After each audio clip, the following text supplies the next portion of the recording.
Hi guys, it's Abdullah. So I want to talk about the Nokia Mobile event that just happened. Boring people with just numbers is not the right strategy. Some brands do it and I found it very tedious and very boring. But Nokia Mobile, I think, went to the exact opposite extreme where they almost didn't mention any numbers whatsoever and just tried to focus on the experience.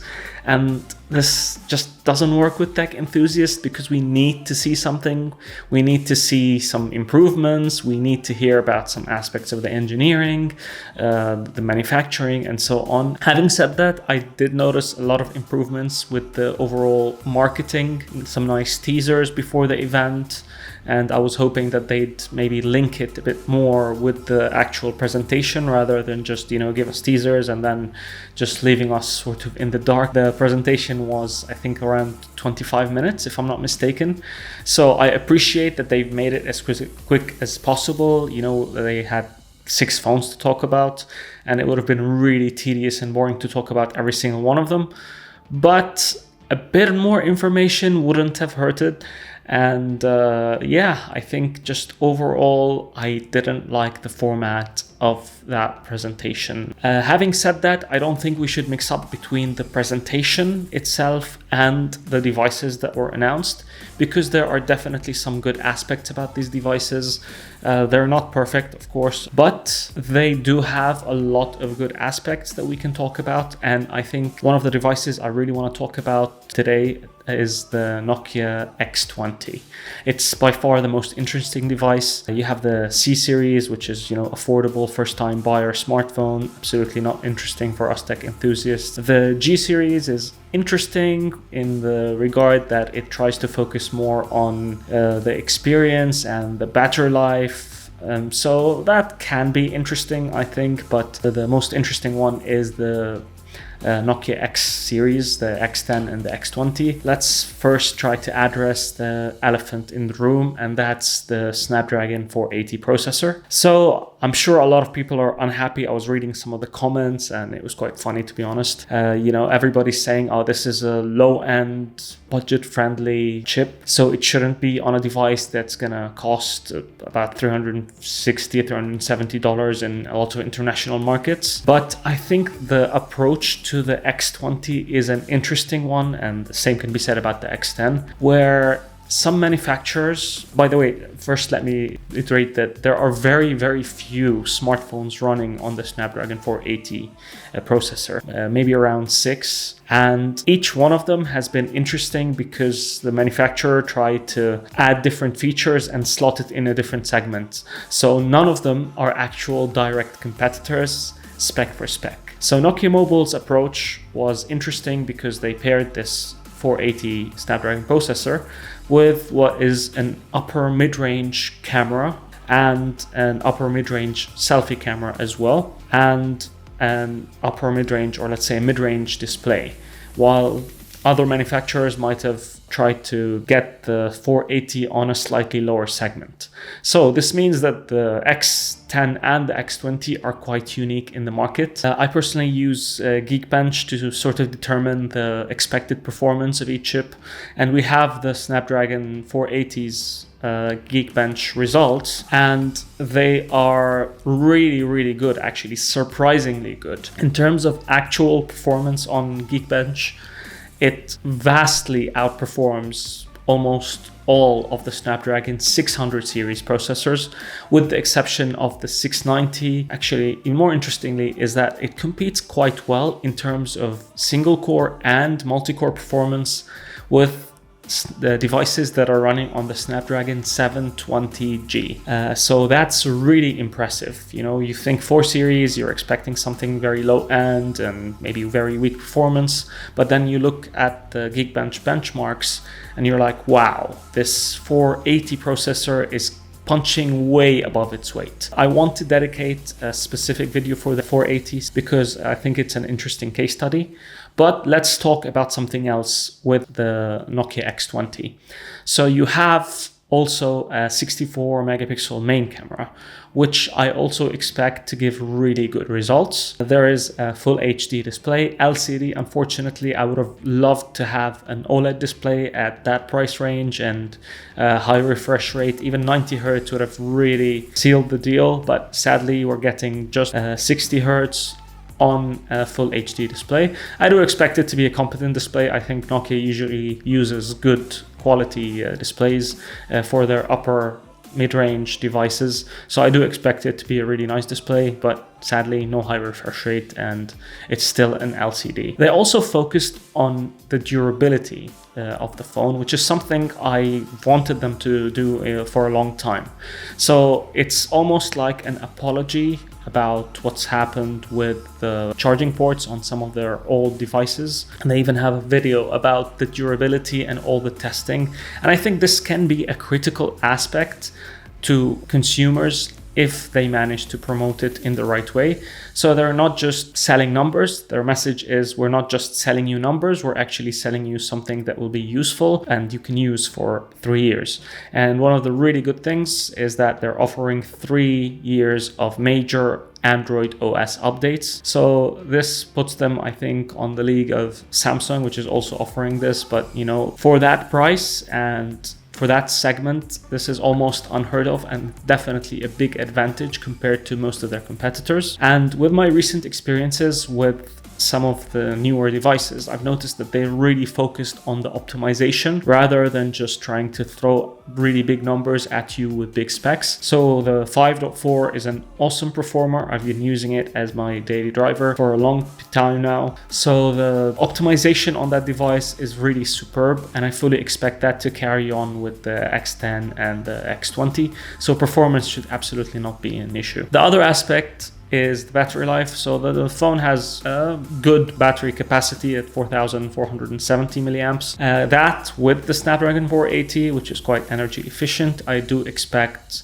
their promise of 2 days of battery life to materialize, or at least you'll get one and a half days of really intensive usage. So that's another good aspect. The disappointment for me actually comes from two things, I would say. So there is the 5 megapixel ultra wide camera, which is a very weird choice in this price segment, where I expect at least 8. It's not just about the numbers, it's about the actual performance. 5 megapixel ultra wide cameras, generally speaking, don't resolve a lot of details. So this is a bit disappointing for me, and I think one of the biggest, let's say, omissions on this device. Speaking of omissions, this phone will not come with a charger or, you know, a wall brick. In some markets, I think the EU definitely won't get a wall brick, while markets like the Middle East and India and probably Asia will, I think, get a wall brick. And they're using the whole environmental impact and blah, blah, blah. I don't know. I don't believe it. It's definitely a cost-cutting measure. They're saying that if you buy a charger from their official website, they're going to donate proceedings to some environmental agency. So that's a nice touch. And they're also giving you an environmental friendly recyclable phone case in the markets where you don't get a wall brick. So again, that's a nice touch, but I'm just not buying this message started by Apple, which is always doing all these crazy experiments that all other manufacturers copy. And as consumers, you end up, you know, getting less for your money because of courageous decisions like this one. Yeah, I would have loved to have wireless charging. If they're removing the wall brick, wireless charging I think should become a bit more standardized, especially across upper mid-range and mid-range devices. The rest of the specs are quite okay. As I said, you know, the 480 definitely performs better than what you expect. You should definitely look at the benchmarks for performance specifically, but it's not perfect. One of the things that the 480 lacks is, as far as I know, it doesn't support 4K video recording. And for this price range, that's quite a big omission, and it might be a deal breaker for you. For me personally, it's definitely a big question mark about this upcoming device. So I tried writing, you know, after the event, we're all disappointed. So I tried writing down some of my thoughts, because I think it's always better to put them all down. So something else that I think should be really good, I mean, the design is obviously subjective. So some people will like it, some people will find it boring. I like the frozen matte finish on the back and the color options that they have. So the weight of the device actually gives me hope about the actual build quality, because this is definitely not a lightweight smartphone. It weighs around 220 grams. So this tells me that there's definitely a lot of thought that has been put into the construction, and I fully expect the build quality to be excellent on this device. And one of those key aspects is the heft, which makes the device feel more expensive. There's obviously no metal on this device, but plastic is definitely not a bad word. It's just the implementation of plastic that can make a huge difference between a really good built smartphone and a really badly built one. So just because it's plastic doesn't mean it's bad. And of course there is 5G, which is a big reason why they went with the 480 Snapdragon processor. And they have Zeiss optics on the camera, the main camera. So that's also a nice feature to have for this sort of price range. There's also a headphone jack. So luckily they're not following that stupid trend of removing the headphone jack from mid-range devices. So at least there's that for us. And the device comes with 6 or 8 gigs of RAM and a base storage of 128 gigabytes with the option to expand with micro SD. So all of these things are quite decent and expected. The 2 megapixel macro camera makes a comeback. Stupid the first time it was done, still stupid today. Total waste of money in my opinion. There's also cinema mode in the camera, so that's quite cool. This is a feature that maybe they've normalized with the 5.4 having it, but it isn't usually found on devices that aren't high-end. So that's a nice feature to have, definitely. So big question that remains is, and these things obviously require testing, how well does the Snapdragon 480 handle day-to-day tasks? Because that's what you as a user care about when you're using the phone. This is something that obviously needs to be answered in the upcoming review. How good is the side-mounted fingerprint sensor? So we have to test that out. And then of course, how good is the display? There's no refresh rate, but is it a really good display? Does it have nice saturation, nice contrast, nice outdoor visibility? So all of these things will be a huge deal. One of the most important aspects for me is how well does the phone feel in the hand?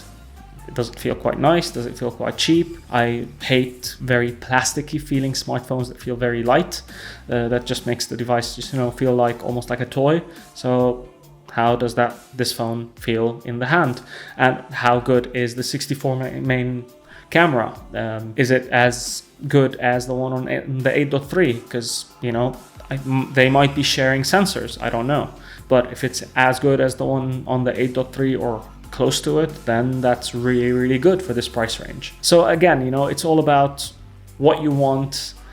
I think just looking at the overall numbers is confusing, but this phone is interesting because it combines some high-end aspects with some mid-range aspects with some low-end aspects. So it's kind of like a salad of components, and I haven't seen that before on any other competing device that combines such variety of different elements into one.